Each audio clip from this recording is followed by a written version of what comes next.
चलिए सीधा चंडीगढ़ का रुख कर लेते हैं। यहाँ पर हरियाणा विधानसभा के स्पीकर ज्ञानचंद गुप्ता पहुंचे हुए हैं। सुनवाते हैं आपको क्या कुछ कह रहे हैं।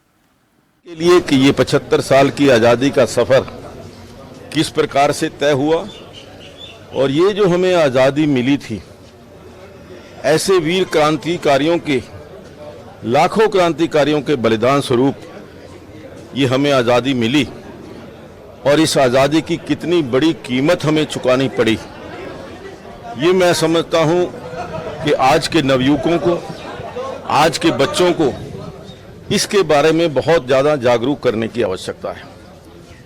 हमारे यशस्वी प्रधानमंत्री जो देश के लिए समर्पित हैं, राष्ट्र के लिए समर्पित हैं, आज जो ये तिरंगा है, इस तिरंगे की आन बान शान के लिए हमारे लाखों वीर क्रांतिकारियों ने अपना सर्वस्व न्यौछावर किया।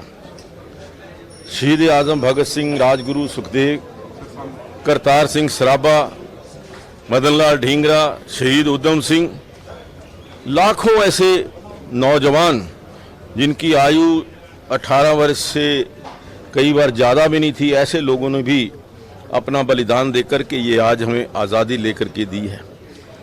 आज 75 वर्ष के अंदर देश ने हर क्षेत्र के अंदर तरक्की की है। हमारा देश विश्व गुरु बनने की ओर अग्रसर है। आज पूरी दुनिया की बड़ी बड़ी ताकतें भारतवर्ष का लोहा मानती हैं।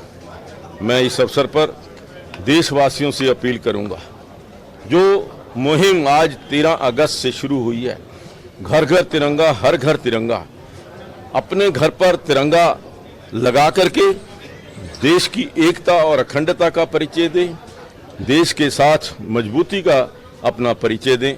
मैं सभी देशवासियों से अपील करता हूं। सर, अब की बार सभी विधायक जो है, चाहे सत्ता पक्ष में चाहे विपक्ष के हैं, सभी झंडा लगाए अलग अलग जगह, आप कैसे देखते हैं? नहीं, देखिए, ये जो आज़ादी है, आज़ादी की लड़ाई के अंदर हर व्यक्ति का योगदान रहा है और आज़ादी से पहले तो एक आंदोलन था। उस आंदोलन के अंदर न सत्ता पक्ष था न विपक्ष था। देश के नागरिकों के अंदर जुनून था और उस जुनून के अंदर प्रत्येक नागरिक शामिल था। और आज जब हम आज़ादी की 75वीं वर्षगांठ मना रहे हैं तो इस अवसर पर मुझे बड़ी प्रसन्नता है कि सभी राजनीतिक पार्टियों ने इस जो अभियान है, इस अभियान का समर्थन किया है और खुद आगे बढ़ करके सभी विरोधी पार्टियां तिरंगा यात्राएं निकाल रही हैं, तिरंगे के सम्मान के लिए कार्यक्रम कर रही हैं।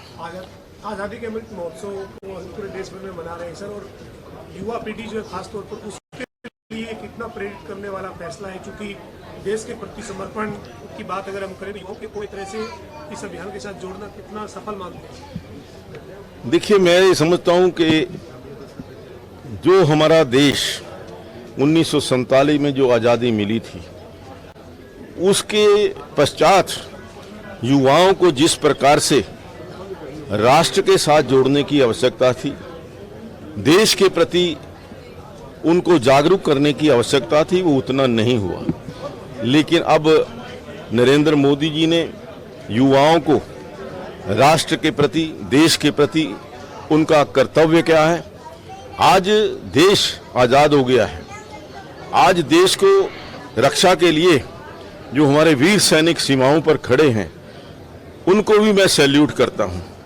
और आज मैं समझता हूं कि देश की रक्षा के लिए ये सैनिक जो हमारी सीमाओं पर खड़े हैं, वो हमारी सुरक्षा के लिए काफ़ी हैं। लेकिन मैं देशवासियों से अपील करता हूं कि आज हमें आज़ादी के लिए, देश के लिए मरने की आवश्यकता नहीं, आज देश के लिए जीने की आवश्यकता है।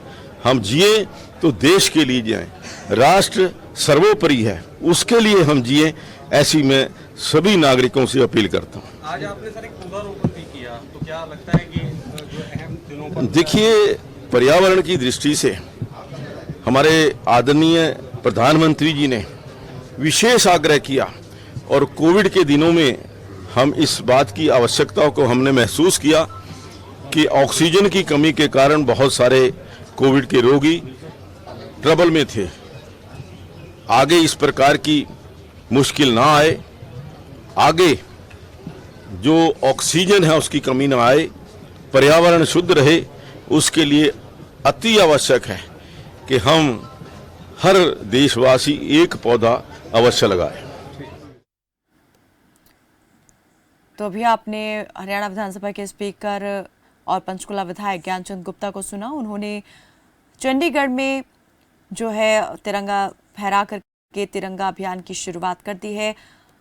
हर घर तिरंगा अभियान जो है 13 से 15 अगस्त तक चलेगा देश भर में, और इस मौके पर उन्होंने कई बातों को लेकर बातचीत की और